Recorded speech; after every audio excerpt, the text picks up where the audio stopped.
क्या ललिता पटेल जी को आवाज देंगे कि आकर माँ के दरबार में हमारे भक्तों को झुमाए, कुछ नए तरीके से भजन सुनाए। तो कहना है, या देवी सर्वभूतेषु बुद्धिरूपेण संस्थिता,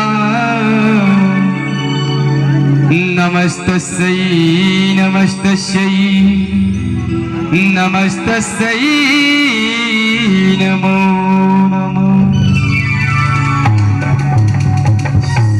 बोल सच्चे दरबार की जय हो, चौरा माता की जय जय हो, अपने अपने माता पिता की जय हो। तो कहना है, बड़ी भाग्यशाली जमीनिया हो, बड़ी भाग्यशाली जमीनिया हो, जहाँ होला भजनिया। बड़ी भाग्यशाली जमीनिया हो, जहाँ होला भजनिया। बड़ी भाग्यशाली जमीनिया हो, जहाँ होला भजनिया।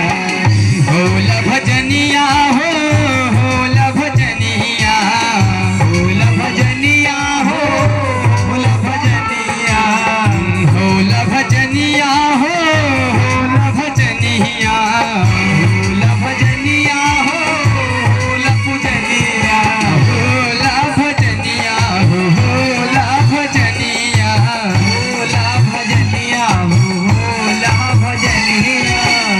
ओही भजनिया में भोला जी आवे, ओही भजनिया में भोला जी आवे।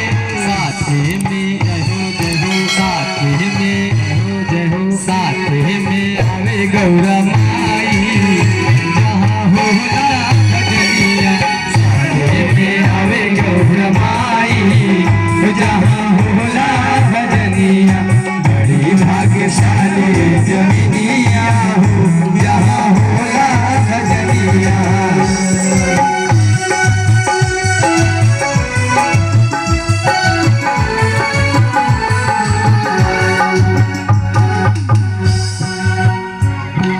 बड़ी भाग्यशाली जमीनिया हो, जहाँ होला भजनिया। तो अगली लाइन में कहना है, चुनी चुनी फुलवा के मलिया लियावली, चुनी चुनी फुलवा के मलिया लियावली, मलिया लियावली, चुनी चुनी फुलवा के मलिया लियावली। हम सब जय हो जय हो, हम सब जय हो जय हो, हम सब मिलके चढ़ाई हो, जहाँ होला पूजनवा। हम सब मिलके चढ़ाई हो, जहाँ होला पूजनवा। हम सब मिलके चढ़ाई हो, जहाँ होला पूजनवा। बड़ी भाग्यशाली जमीनिया हो, जहाँ होला भजनिया। बड़ी भाग्यशाली जमीनिया हो, जहाँ होला भजनिया। मुझ सच्चे दरबार की जय हो। अगर भजन